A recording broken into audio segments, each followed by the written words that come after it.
നല്ല ദിവസം നേരുന്നു. യേശു പറഞ്ഞു, ഞാൻ ലോകത്തിൻ്റെ പ്രകാശമാണ്.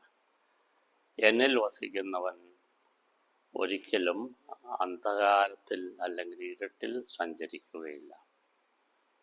പിന്നീട് ഒരിക്കൽ യേശു ജനത്തെ നോക്കി, തന്നിൽ വിശ്വസിക്കുന്ന ഏവനെയും നോക്കി പറഞ്ഞു, നിങ്ങൾ ഭൂമിയുടെ ഉപ്പാണ്.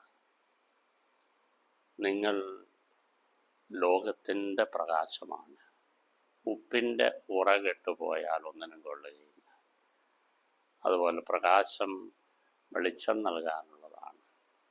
അപ്പോൾ നമ്മുടെ ജീവിതത്തിൽ ഇത് രണ്ടും ആവശ്യമാണ്.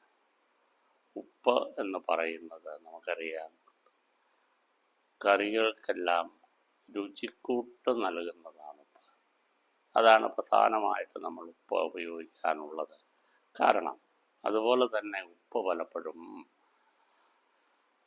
ഭക്ഷണ പദാർത്ഥങ്ങളെയൊക്കെ ഉപ്പിട്ട് വെച്ചാൽ കേടുകൂടാതെ സൂക്ഷിക്കും. പ്രത്യേകിച്ച് പഴയ കാലങ്ങളിലൊക്കെ, ഇന്നത്തെ പോലെ റെഫ്രിജറേറ്റർ ഫ്രിഡ്ജും ഒന്നും ഇല്ലാതിരുന്ന കാലങ്ങളിൽ ഉപ്പ് കൂടുതലായിട്ട് ഉപയോഗിച്ചിരുന്നു.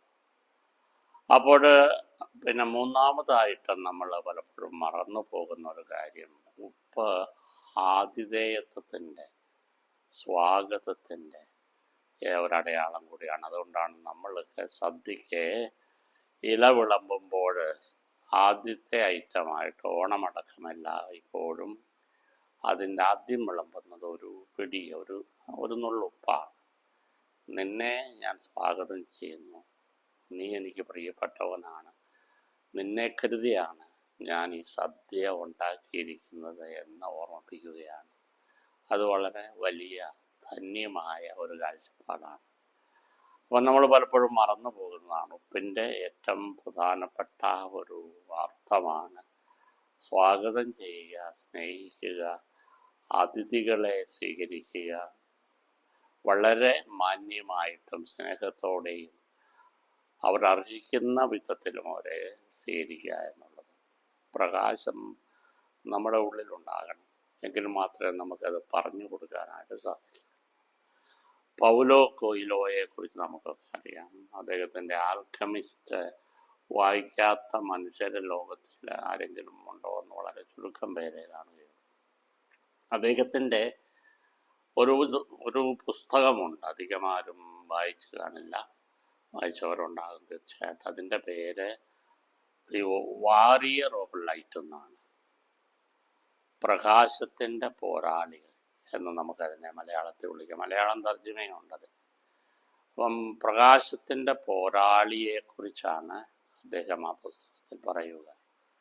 അപ്പം പ്രകാശത്തിന് വേണ്ടിയിട്ടെന്ന് പറഞ്ഞാൽ നമുക്കറിയാം, പ്രകാശം നന്മയുടെ ഒരു അടയാളമാണ്, അല്ലേ? നന്മയുള്ള മനുഷ്യനാണ് പ്രകാശത്തിലായിരിക്കുക, പ്രകാശം നൽകുക, പ്രകാശത്തിന് വേണ്ടി നിലനിൽക്കുക. പ്രകാശത്തിൻ്റെ പോരാളി എന്ന് പറഞ്ഞാൽ നന്മയുടെ പോരാളിയാണ്. നന്മയുടെ ഭാഗത്ത് തിരഞ്ഞെടുപ്പ് നടത്തി നിൽക്കുന്നവരാണ്. നമ്മുടെ കാഴ്ചപ്പാടിലെ ഒരു നന്മയോടുള്ള ഒരു അഭിനിവേശം, ഒരാർത്തി നമുക്കൊക്കെ ഉണ്ടാകണം. എങ്കിൽ മാത്രമേ നമ്മുടെ ജീവിതം ശുദ്ധീകരിക്കപ്പെട്ടതാകുകയുള്ളൂ. വെറുപ്പ്, വിദ്വേഷമെല്ലാം മാറി അതുപോലെ സൗഹൃദത്തിൻ്റെ, സഹായത്തിൻ്റെ, കൈയെത്തി കൊടുക്കലിൻ്റെ എന്ന് പറഞ്ഞാൽ സഹായിക്കാൻ വേണ്ടി നമ്മൾ ഓടിയെത്തുന്നതിൻ്റെയൊക്കെ ഒരു ഉൾപ്രേരണ ഉണ്ടാകണം. നമ്മൾ ഒത്തിരി മനുഷ്യരെ അങ്ങനെ കാണുന്നുണ്ട്. നമ്മളും അവരുടെ കൂടെ ആകുമ്പോൾ, സഹായിക്കാൻ എത്തുന്നവരുടെ കൂടെ ആകുമ്പോൾ നമ്മളും പ്രകാശത്തിൻ്റെ പോരാളിയാണ്. ദൈവം സമർത്ഥമായിട്ട്